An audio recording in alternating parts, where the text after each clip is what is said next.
Bem, pessoal, vamos voltar aqui à nossa aula de instrumentos financeiros. A gente terminou a última aula discutindo mensuração de classificação e mensuração de ativos financeiros, né?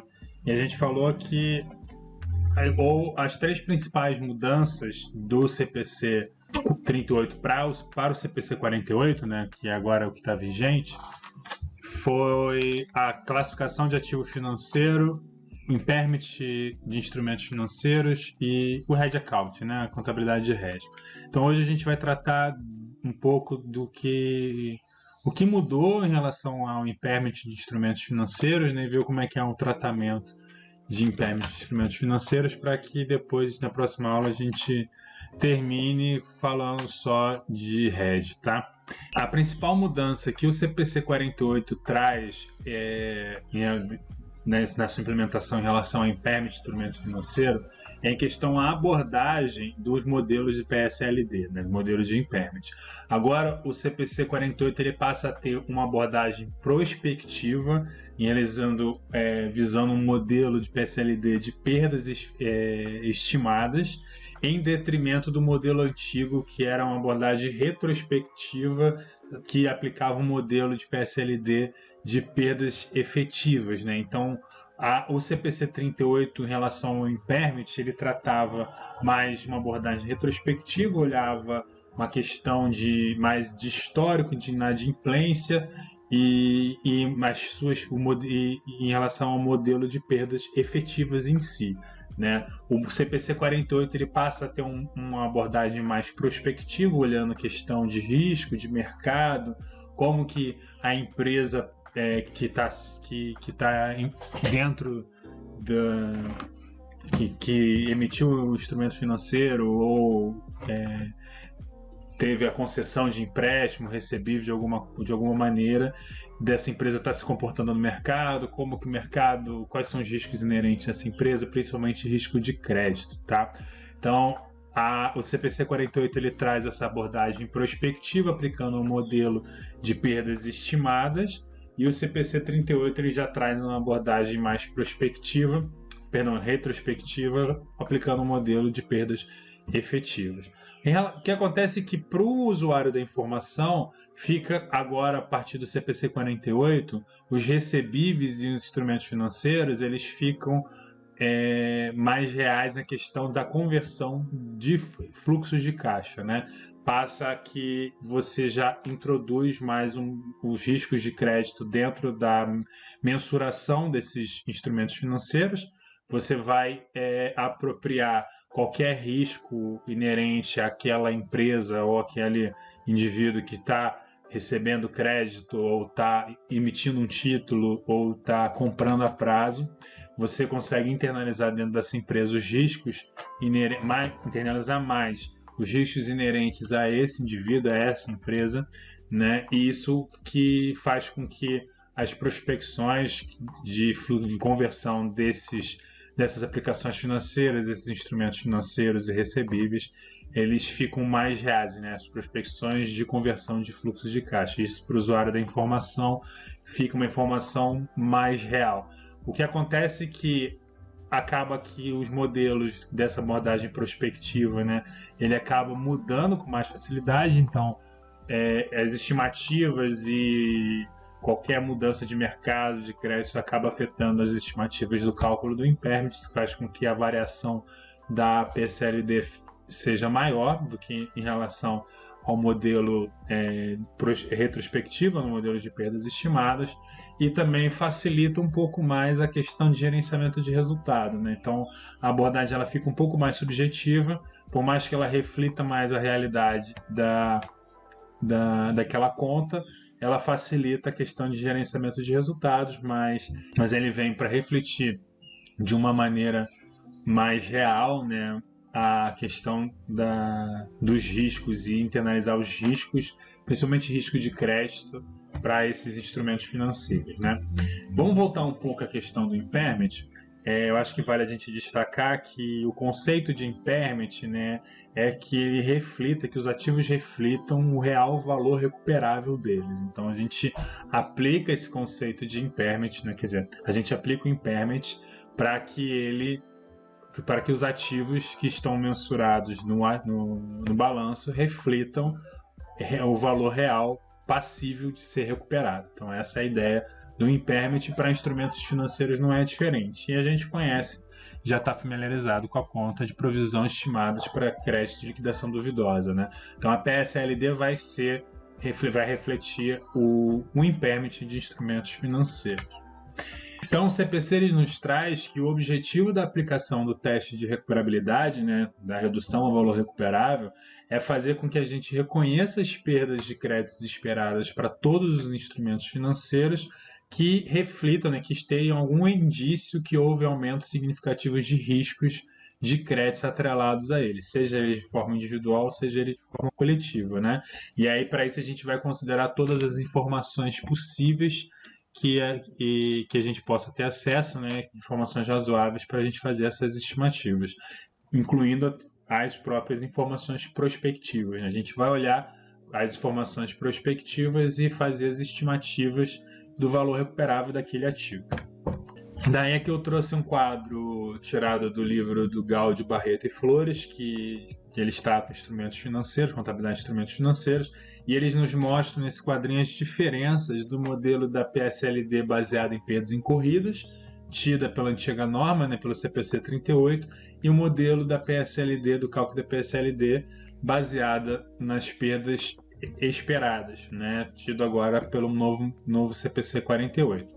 Lembrando que o CPC 48 ele já entrou em vigência a partir do dia 1º de janeiro de 2018. O modelo de perdas incorridas ele é orientado por eventos passados, né? Geralmente inadimplências efetivamente ocorridas. Por mais que ele não seja ele seja menos relevante para a predição de resultados e fluxos de caixa, ele costuma produzir menor volatilidade para o cálculo da própria PSLD, né? Como eu falei, o modelo prospectivo, no modelo de perdas esperadas, ele tende a gerar maior volatilidade porque essas bases de análise de crédito, de análise de risco, acaba mudando de maneira mais constante do que o cálculo do modelo por perdas incorridas, né? Já o modelo por perdas esperadas, ele é orientado por prospecções, a capacidade de pagamento, análise de crédito, cenário econômico, análise de risco de crédito, né? Projeções de resultado, entre outros, né? E, como eu falei, vai causar maior volatilidade no cálculo da PSLD. Voltando para o modelo de perdas incorridas, é uma abordagem mais adotada por autoridades fiscais e ele está menos sujeito a gerenciamento de resultado. Ele não é tão subjetivo quanto o modelo por perdas esperadas, né? Que é mais subjetivo, está mais sujeito à questão de gerenciamento de resultado. Porém, ele vai refletir de maneira mais real a capacidade de predição de resultados e fluxos de caixa, né? Beleza. Uma coisa então, vamos agora à questão da aplicabilidade do impairment para instrumentos financeiros. O CPC 48 ele vai nos trazer lá, se não me engano, no item 5.1.1, que o impairment de instrumentos financeiros ele deve ser aplicado, né? A entidade ela só deve reconhecer perdas de créditos esperadas, né, da PSLD para aqueles ativos financeiros classificados como mensurados pelo custo amortizado e mensurados pelo valor justo por meio de outros resultados abrangentes. Geralmente, né, a gente tem que o próprio valor justo ele já absorve qualquer variação eventual de deterioração. Porém, os ativos mensurados por valor justo por meio de outros resultados abrangentes também estão sujeitos ao teste de impairment para instrumentos financeiros. Já os ativos financeiros mensurados ao valor justo por meio do resultado, eles não estão sujeitos a reconhecimento de perdas de crédito esperados. Daí aqui a gente já falou, né, que o CPC 48 vai apresentar um novo modelo de reconhecimento de mensuração, baseado agora numa abordagem prospectiva em detrimento da abordagem retrospectiva do CPC 48. Eu vou destacar um ponto aqui que a gente já vai ver um exemplo como a gente contabiliza a conta de PSLD, né, a variação da PSLD, Mas eu gostaria de destacar aqui, os ativos financeiros classificados como mensurado pelo custo amortizado, se tiver algum indício, né, de mudança de risco de crédito daquele ativo financeiro, a gente tem que fazer o teste de recuperabilidade, né, o teste de impairment, e que vai ser a constituição da conta de PSLD. E essa conta, ela é uma conta retificadora dessa conta desse ativo financeiro. E a contrapartida dela vai ser para o resultado.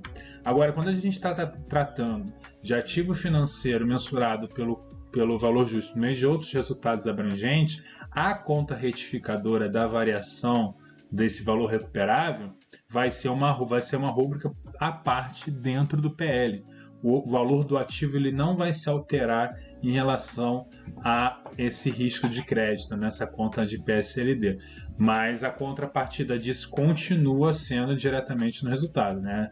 A perda estimada ela é levada diretamente no resultado, mesmo quando o ativo foi mensurado pelo valor justo por meio de outros resultados abrangentes. Beleza? Então aqui eu trouxe alguns pontos que vale a gente observar, né? Que vale a gente dizer que o instrumento financeiro está sujeito ao teste de recuperabilidade desde o seu reconhecimento inicial. Vai ser levado em consideração o histórico de risco de crédito da entidade para carteiras de instrumentos financeiros similares.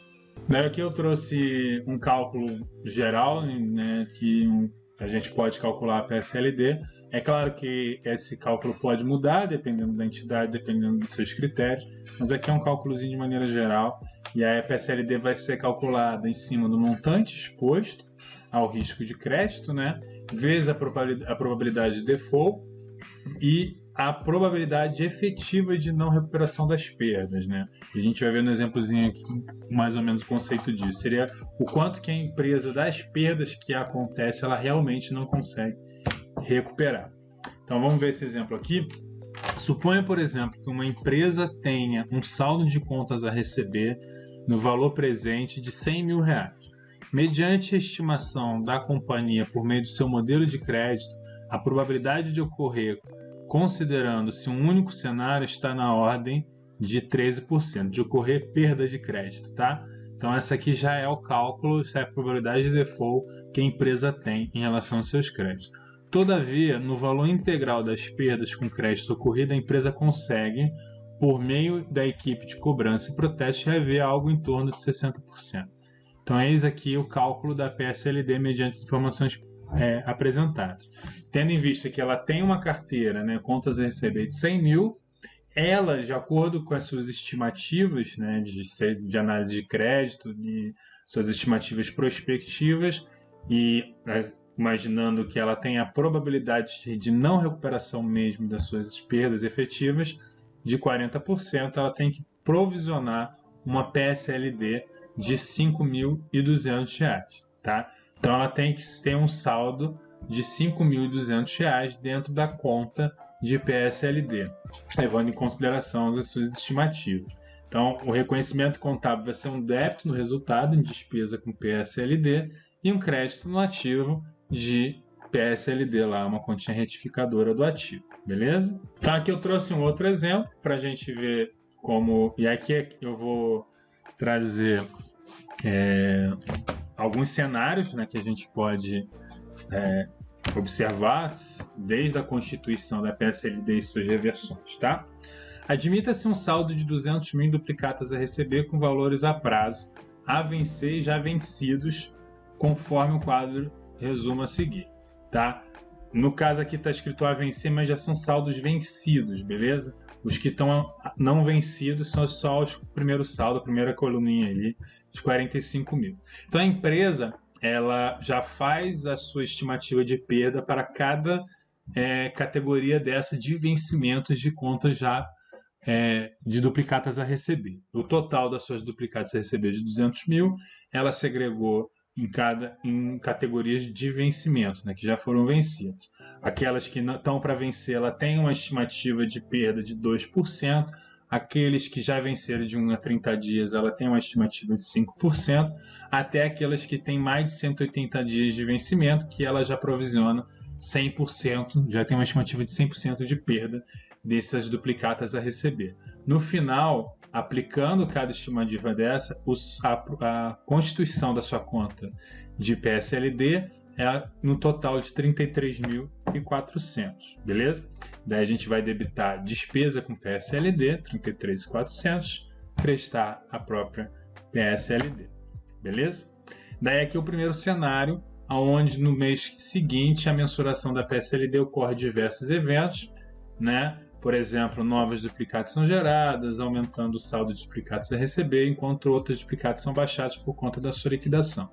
Dessa forma, supomos que no período seguinte o modelo de mensuração da PSLD demonstra um valor de 30 mil. Então, o que estava reconhecido lá na conta retificadora era de 33.400, agora esse saldo total dessa conta tem que ser só de 30 mil.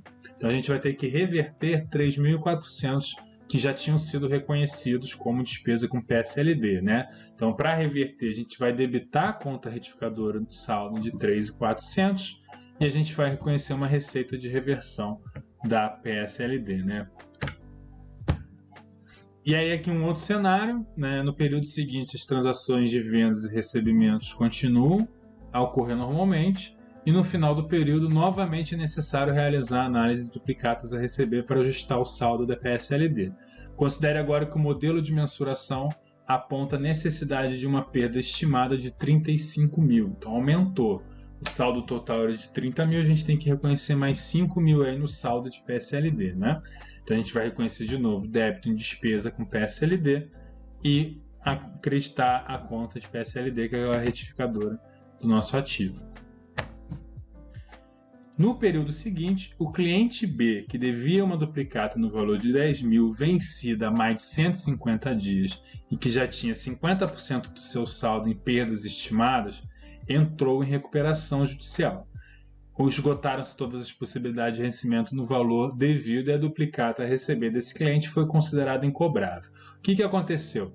A empresa viu que esse cliente entrou em recuperação judicial, ela já prospectou que ele não tinha condições de pagar o seu saldo devido, né? Por mais que dentro da sua análise de crédito, os que estão vencidos a 150 dias se enquadram só no provisionamento de 50% e não de 100%, mas ela faz uma análise prospectiva, né? Calma aí, deixa eu voltar para cá. E que essa empresa que entrou em recuperação judicial não teria capacidade de pagar sua dívida, então ela já prospecta de provisional, né, de baixar essa conta como considerando ela incobrável. Então a gente vai efetuar o reconhecimento de uma despesa de perda com incobrável no valor de 10 mil reais. Contrapartida, a gente vai ser a própria baixa das duplicatas. Então a gente vai debitar a despesa com perdas efetivas, acreditar contas a receber. Após a realização dessa baixa, né, o saldo da conta de duplicados a receber vai ser reduzido no saldo de 10 mil, o que automaticamente faz com que o saldo da conta de PSLD se atualize, né, porque ela vai estar sempre sujeita ao saldo da conta que ela está associada. Então, um outro cenário por fim. Surpreendentemente, o cliente B, após ter sido considerado incobrável, apareceu e pagou integralmente o duplicata no valor de 10 mil. Então, nesse caso, a gente vai ter que reconhecer uma reversão de perda no momento que esses 10 mil forem pagos, né? Pagou, débito em banco, crédito em receita de reversão de perda. Então, eu tentei trazer aqui alguns cenários possíveis, mas o que eu quero que vocês entendam é essa dinâmica da mudança, né, do cálculo agora, não em cima das perdas efetivas, mas sim das perdas estimadas, perdas que estão considerando cenários prospectivos. Beleza? Então a gente para por aqui essa aula e na próxima eu vou falar de contabilidade de hedge. Beleza? Aquele abraço.